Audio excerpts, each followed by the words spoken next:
Hai, assalamualaikum warahmatullahi wabarakatuh. Balik lagi di channel video aku.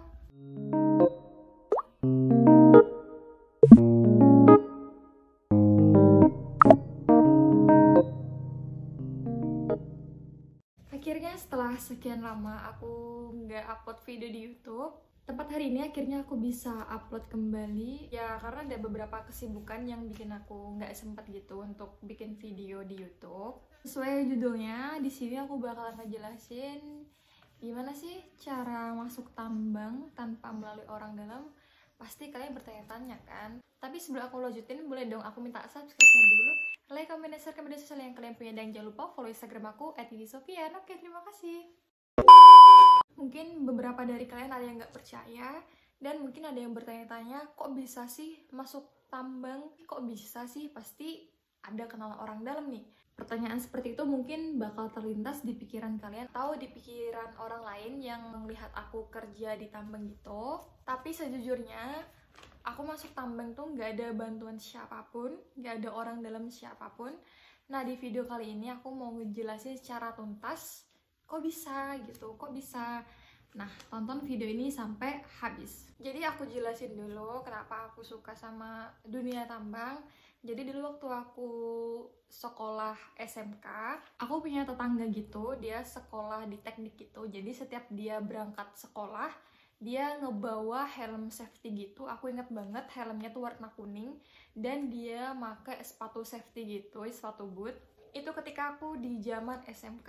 Lanjut, waktu kuliah itu aku sempet kalau di universitas itu ada namanya kuliah kerja nyata atau KKN. Jadi waktu itu aku KKN di salah satu kota yang terkenal dengan penghasil batu bara terbesar di Indonesia, yaitu Sangatta. Jadi waktu itu aku KKN di sana, dan setiap hari tuh kayak ketemu gitu sama pekerja tambang, kayak nunggu jemputan gitu. Kalau pekerja tambang tuh nunggu jemputan itu, dia di pinggir jalan guys. Jadi dia nunggu di pinggir jalan sambil nunggu bis lewat, tergantung perusahaan mana, dan ada bis yang nyediain untuk perusahaan itu gitu. Tapi anehnya aku suka sama dunia tambang itu, tapi nggak pernah kayak sekolah mendalami pertambangan gitu. Jadi waktu SMK itu aku malah mengambil marketing.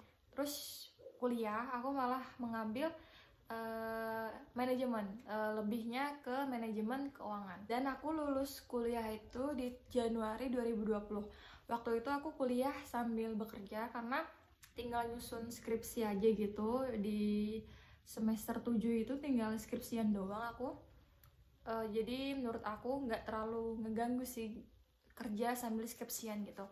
Jadi waktu itu aku skripsian selesai, dan aku lanjut pekerjaanku itu sampai di Maret 2020. Nah, itu tepat Maret 2020 itu aku resign dari pekerjaanku, dan aku pengangguran gitu. Jadi orang tua aku tuh kayak punya lapak jualan buah gitu. Nah, jadi aku bantu orang tuaku jualan ini.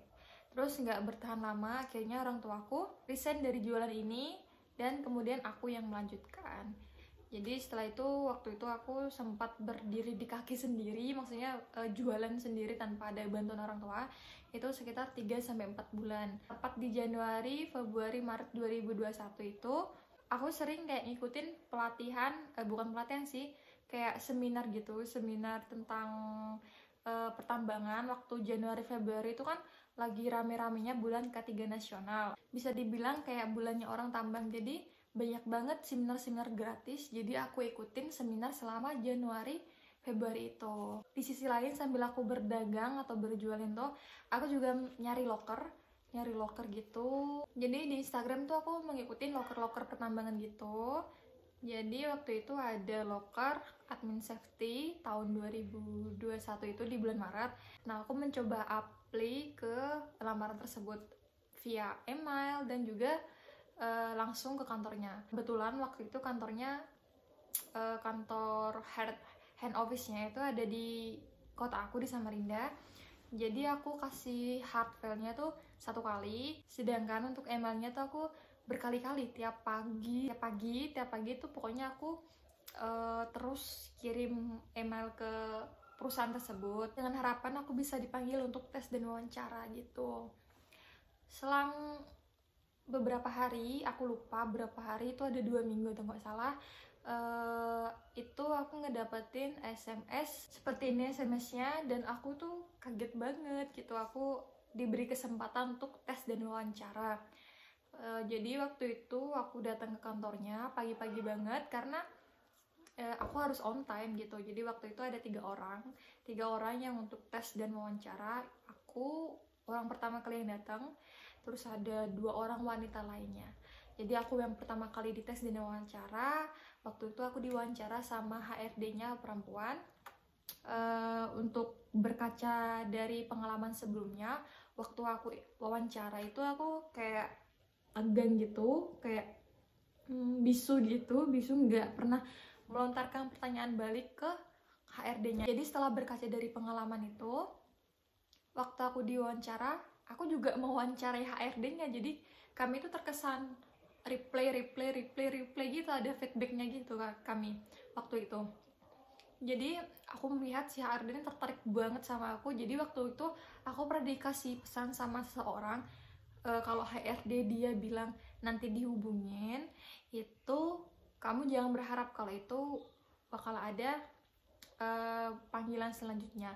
Terus kalau HRD-nya ini bertanya kapan bisa bekerja, nah ini adalah jawaban kamu diterima. Jadi waktu itu kalimat terakhir yang dikasih sama HRD-nya ini, dia mengatakan kepada saya kapan bisa bekerja. Nah jadi waktu itu saya jawab, waktu itu kan interviewnya waktu itu kan wawancaranya akhir bulan, jadi aku jawab awal bulan saya bersedia sih. Seperti itu guys. Jadi kita harus tegas dan harus ada feedback ketika si HRD itu bertanya sama kita gitu. Itu kuncinya. Karena dari situ kita terlihat kita seseorang yang aktif gitu kan. Si HRD mampu melihat keaktifan kita walaupun kita nggak punya basic di bidang itu. Terus aku pulang, aku nggak tahu nasib 2 orang ini kemarin seperti apa. Aku nggak ada basa-basi juga sama mereka. Terus selang 2 hari, itu di tanggal 22 Maret, aku dapat SMS lagi dari kantornya bahwa aku tuh disuruh mengambil pengantar untuk MCU. Nah ini aku deg-degan lagi karena aku mikir juga, ini siapa yang MCU ya? Aku aja atau ada yang lain gitu kan, atau 2 orang yang MCU.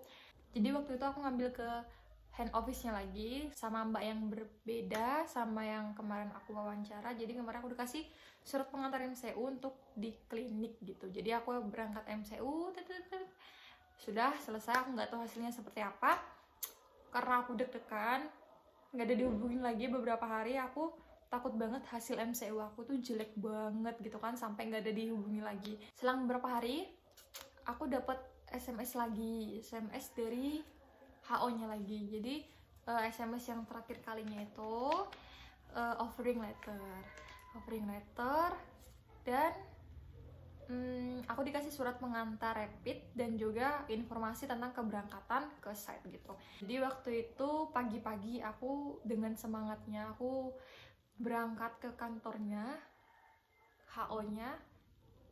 Sampai sana aku pegang itu surat dan aku juga dikasih sangu gitu untuk perjalanan ke sana. Sangu ya guys, selain biaya keberangkatan, ini sangu keberangkatan karena biaya keberangkatan udah ditanggung sama perusahaan. Jadi aku dikasih pengantar rapid antigen dan juga uang sangu untuk keberangkatan gitu. Jadi waktu itu suasananya hujan deras, sangat cocok sama suasana hatiku yang sangat-sangat bersyukur kepada Allah, dimana itu adalah pekerjaan yang aku pikir tuh nggak mungkin bisa aku dapetin. Ternyata aku bisa bekerja di bidang tersebut. Jadi waktu hujan aku nangis sejadi-jadinya di jalan sambil motoran. Ya aku juga berterima kasih kepada Allah dan juga alhamdulillah gitu, doa orang tua aku diijabah sama Allah. Jadi aku pulang ke rumah karena basah kuyup. Besoknya aku langsung deh rapid antigen dan malamnya aku langsung berangkat karena setnya tuh kan jauh guys, 8-9 jam dari rumah aku. Jadi keberangkatannya tuh setiap malam dan sampai set itu pagi gitu. Jadi tips dari aku, apapun jurusan kalian, apapun basic kalian yang sebenarnya, kalau kalian suka sama sesuatu bidang itu, jangan pernah minder untuk bisa mendapatkannya. Maksudnya gini, selesaikan apa yang kalian pelajari, asah apa yang kalian sukai. Lambat laun waktu, semua akan dibalas dengan keberhasilan yang sudah kamu asah itu. Oke? Nah, jadi buat kalian yang sangat minder banget nggak bisa masuk di dunia pertambangan itu, jangan minder, karena aku sendiri pernah berpikir nggak mungkin aku bisa kerja di tambang, dan ternyata aku sekarang bisa ngerasain yang namanya kerja di pertambangan. Apalagi basic aku yang dulunya itu anak manajemen, langsung lari ke safety itu jauh banget guys, karena manajemen ke keselamatan tuh nggak ada hubungannya gitu kan. Jadi di bulan-bulan ketiga kemarin tuh aku sempat memang sih untuk belajar tentang pertambangan, tapi nggak sampai mendalam seperti itu. Jadi dunia pertambangan menurut aku itu pekerjaan yang sangat seru, dimana kita tuh bisa ngedapetin ilmu yang di kota tuh kita nggak dapet gitu. Nah, terus karena aku di departemen safety yang basicnya teman-teman itu kadang sering ke lapangan, kadang aku juga ikut gitu kan, jadi aku kayak excited sendiri gitu, bisa di sini, bisa berdiri di sini, memakai sepatu safety yang dulu aku pernah lihat, memakai helm safety yang dulu aku pernah suka gitu kan. Akhirnya aku bisa memakainya gitu. Sekian video dari aku, cukup jelas. Jika ada pertanyaan, kalian bisa tanya di kolom komentar, atau kalian bisa DM Instagram aku di @gigisofian. Video ini saya buat hanya untuk memotivasi kalian agar kalian gak minder, agar kalian bersemangat untuk mencapai sesuatu yang kalian inginkan. Video ini dibuat bukan karena kepameran yang saya dapat, bukan. Video ini saya buat bukan karena saya ria, bukan. Kembali yang tadi, video ini hanya untuk memotivasi kalian agar kalian bisa mendapatkan sesuatu yang kalian pikir gak mungkin, ternyata kalian mungkin bisa mendapatkannya gitu. Terima kasih udah nonton, terima kasih. Dukung terus channel aku agar terus berkembang. Terima kasih. Wassalamualaikum warahmatullahi wabarakatuh. Bye-bye.